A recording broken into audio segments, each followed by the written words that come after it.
अब यज्ञ में जो आप आहुति डाल रहे हैं, जौ, तिल, घी मिश्रित कुछ पंचमेवा, गुड़ आदि मिला करके, और जिस समय आपने कहा स्वाहा और यजमान जी घी डालते हैं, तो घी क्या है, सुरबा क्या है, ये जो हवन कुंड में आप हवन कर रहे हैं ये क्या है? कभी विचार किया इसका? ये तो विचार ही नहीं किया। अरे देखो, जो हवन कुंड है, एक भगवान का अग्नि का मुख है, अग्नि के मुख से भगवान भोजन करते हैं।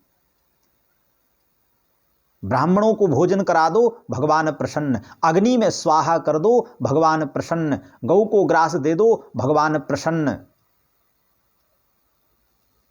इसलिए यज्ञ में जो हवन करते हैं, जो उससे धुआं बनता है, उससे गगनमंडल आकाश जो है शुद्ध होता है।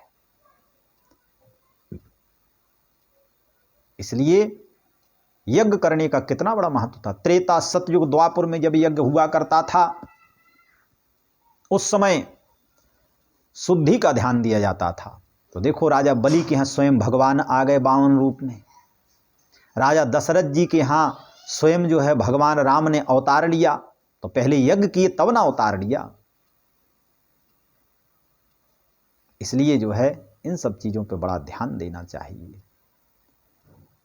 लेकिन कलयुग तो ऐसा आ गया है, बोले मारगे सोई जा कहो जोई भावा, और पंडित सोई जो गाल बजावा।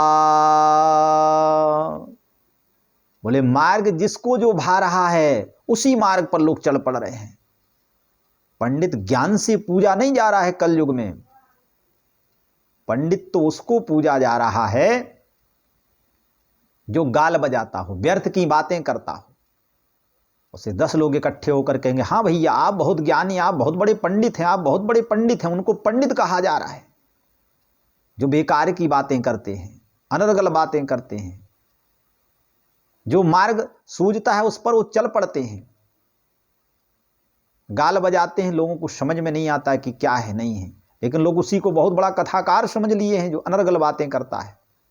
उसी को बहुत बड़ा ज्ञानी समझ लिए, उसी को बहुत बड़ा पंडित समझ लिए। इसलिए ऐसा नहीं करना चाहिए।